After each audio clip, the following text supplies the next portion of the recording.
koloid. Halo semuanya, ketemu sama kami dari kelompok Kahonanya. Pada kali ini kami akan membahas tentang campuran kimia, yaitu koloid.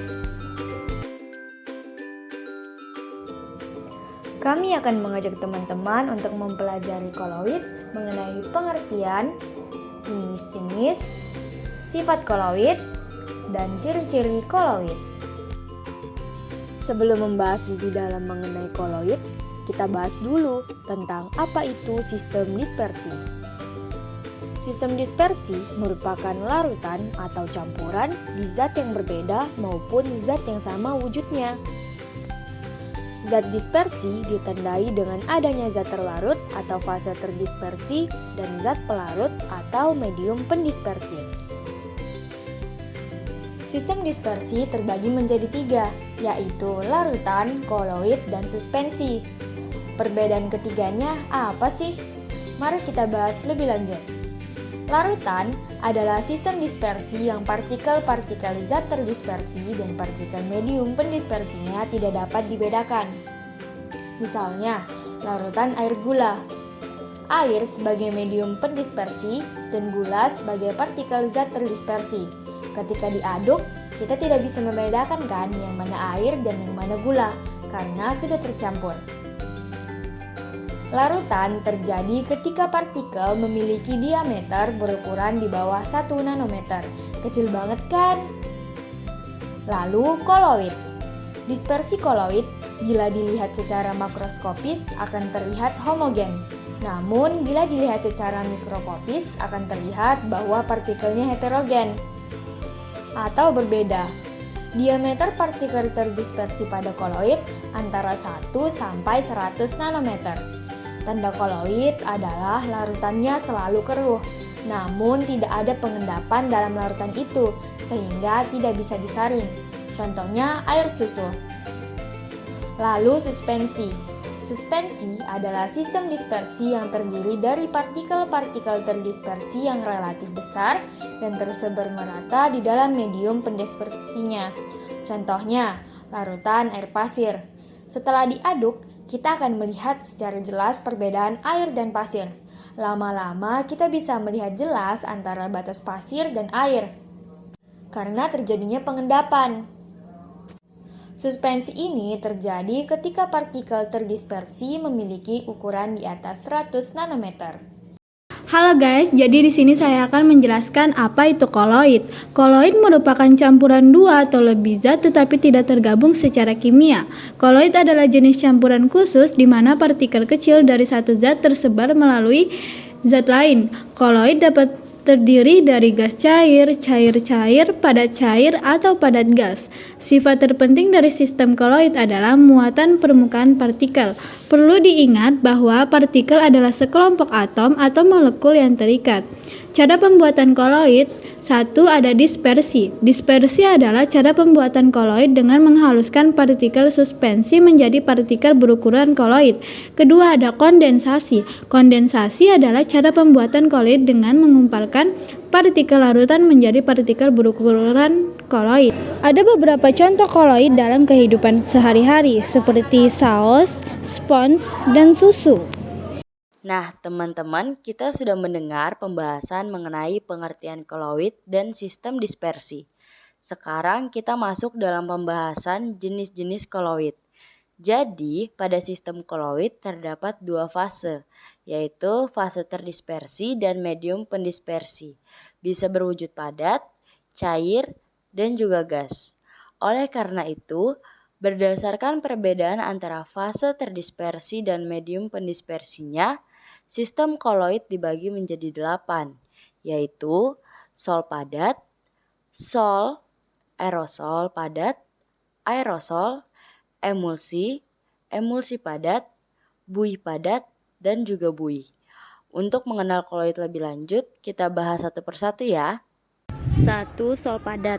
Sol padat memiliki fase terdispersi padat dalam medium pendispersi yang padat juga. Sol padat ini terbentuk karena pengaruh tekanan dan suhu sehingga menghasilkan padatan yang kokoh dan keras. Contohnya batuan rubi atau batuan permata. Batuan rubi ini merupakan padatan kromium atau Cr yang tersebar dalam padatan aluminium oksida. Sehingga dari sini bisa kelihatan kalau padatan kromium Cr itu sebagai fase terdispersi dan padatan aluminium oksida sebagai medium pendispersi. 2. Sol. Sol memiliki fase terdispersi padat dalam medium pendispersi cair yang tidak mudah berubah sifatnya. Jadi bedanya sol dengan sol padat itu terletak di medium pendispersinya. Kalau sol padat medium padat, sedangkan sol mediumnya cair. Contohnya cat tembok. Cat tembok terdiri dari banyak jenis padatan, di antaranya kalsium karbonat atau CaCO3, kolin, dan lain sebagainya. Zat padat atau fase terdispersi inilah yang mengalami penyebaran dalam medium cair atau medium pendispersi yang berupa air atau H2O. 3. Aerosol padat. Aerosol padat memiliki fase terdispersi padat dalam medium pendispersi gas. Contohnya asap kendaraan. Asap kendaraan mengandung padatan berupa timbal, karbon, karbon monoksida, dan lain sebagainya yang merupakan hasil pembakaran tidak sempurna dari mesin. Makanya ketika kamu melewati kendaraan bermotor yang mengeluarkan asap, kadang kamu akan merasakan kelilipan karena adanya padatan atau fase terdispersi di dalam asap atau medium pendispersi. Lalu yang keempat yaitu aerosol. Aerosol memiliki fase terdispersi berupa cairan dan medium pendispersi berupa gas. Jadi bedanya aerosol dengan aerosol padat terletak pada fase terdispersinya. Aerosol tidak bisa bertahan lama. Hal ini karena zat penyusunnya yang mudah rusak oleh perubahan suhu dan tekanan udara lingkungan. Contohnya parfum. Saat parfum disemprotkan di udara, cairan parfum akan terdispersi atau tersebar di udara yang wujudnya gas sebagai bentuk medium pendispersi. Lalu yang kelima ada emulsi padat. Selanjutnya ada emulsi padat yang memiliki fase terdispersi berupa cairan dalam medium pendispersi padat. Contohnya agar-agar. Agar-agar terbuat dari air yang merupakan fase terdispersi yang dicampur dengan bubuk agar-agar yang merupakan medium pendispersi. Pada saat bubuk agar-agar dipanaskan dalam air, serat dari agar-agar akan bergerak bebas. Saat proses pendinginan, serat tersebut akan saling merapat dan memadat. Jadi pada agar-agar itu partikel-partikel air terdispersi atau tersebar dalam partikel agar-agar. Lalu yang keenam yaitu emulsi. Nah, kalau fase terdispersi dan medium pendispersinya berupa cairan atau sama, maka disebutnya emulsi. Emulsi biasanya tersusun oleh cairan dengan kepolaran senyawa yang berbeda, sehingga tidak saling bercampur. Contohnya susu. Emulsi pada campuran susu dan air itu terjadi ketika partikel air terdispersi atau tersebar dalam partikel-partikel susu. Nah, karena partikel air dan susu ini punya level kepolaran yang beda, maka kedua zat ini nggak bisa bercampur dengan sempurna, sehingga susu itu termasuk koloid dan bukan larutan. Lalu yang ketujuh, buih padat. Busa padat yang memiliki fase terdispersi berupa gas dalam medium pendispersi padatan atau bisa disebut juga gas yang terdispersi di dalam padatan. Contohnya adalah spons. Jika dilihat spons itu merupakan sebuah padatan, tapi ketika dipencet ternyata isinya udara. Itu tandanya partikel-partikel udara atau gasnya tersebar dalam medium padatnya ya. Dan yang kedelapan adalah buih. Jenis koloid yang terakhir yaitu buih. Bedanya dengan buih padat, kalau buih memiliki fase terdispersi berupa gas dalam medium pendispersi cair, atau bisa disebut juga gas yang terdispersi di dalam cairan. Contohnya buih sabun. Karena adanya udara, yaitu fase terdispersi yang terjebak di dalam larutan sabun sebagai medium pendispersi.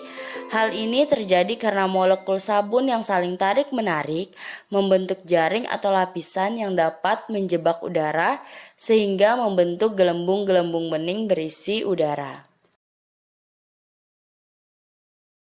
Nah, sekarang kalian sudah tahu ya apa saja jenis-jenis koloid dan contohnya dalam kehidupan sehari-hari. Oh iya, pada video pembahasan tadi kan ada tabel jenis diperlihatkan nih kalau mentega juga merupakan salah satu jenis koloid. Menurut kalian, mentega termasuk ke dalam jenis koloid apa ya? Jawab di kolom komentar ya teman-teman. Guys, pernah kepikiran gak sih? Kenapa ya ketika kita membuka jendela di pagi hari dan cahaya matahari masuk, terlihat banyak banget debu yang berterbangan, padahal sebelum jendela dibuka, gak ada debu yang terlihat tuh. Kok bisa ya? Nah, ternyata itu adalah fenomena sifat dari koloid yang disebut efek Tyndall. Wah, emang bagaimana sih sifat-sifatnya? Sifat-sifat koloid sendiri terdiri atas efek Tyndall, gerak Brown, absorpsi, dan koagulasi. Nah, untuk lebih jelasnya langsung aja kita ke pembahasannya yuk. Sifat koloid yang pertama adalah efek Tyndall. Efek Tyndall pertama kali ditemukan oleh seorang ilmuwan asal Inggris bernama John Tyndall. Efek Tyndall merupakan efek penghamburan cahaya oleh partikel koloid. Gimana ya maksudnya? Begini guys, ketika ada berkas cahaya diarahkan ke larutan, cahaya tersebut akan diteruskan sehingga kita nggak bisa melihatnya. Hal ini karena larutan bersifat homogen. Tapi ketika berkas cahaya diarahkan ke koloid dan suspensi, berkas cahaya akan dihamburkan sehingga jejaknya dapat terlihat. Selanjutnya, gerak Brown. Pada 1827, seorang botanis asal Skotlandia, Robert Brown, berhasil mengamati gerakan partikel koloid. Ia menemukan ternyata secara mikroskopis partikel-partikel koloid akan bergerak secara acak dengan jalur patah-patah atau zigzag dalam medium pendispersi. Nah, gerakan ini disebabkan karena adanya tumbukan antara partikel koloid dengan medium pendispersi. Selanjutnya ada adsorpsi. Adsorpsi merupakan peristiwa menempelnya partikel bermuatan ion pada permukaan koloid. Adsorpsi terjadi karena adanya kemampuan partikel koloid untuk menarik atau ditempeli oleh partikel-partikel kecil. Kemampuan untuk menarik ini disebabkan karena adanya tegangan permukaan koloid yang cukup tinggi. Dan yang terakhir adalah koagulasi. Koagulasi adalah proses rusaknya sistem koloid yang ditandai dengan proses pengumpalan akibat terbentuknya partikel-partikel yang lebih besar ukurannya daripada ukuran koloid. Koagulasi dapat dipengaruhi oleh pemanasan, pendinginan, penambahan elektrolit, pembusukan, pencampuran koloid yang berbeda muatan, dan elektroforesis.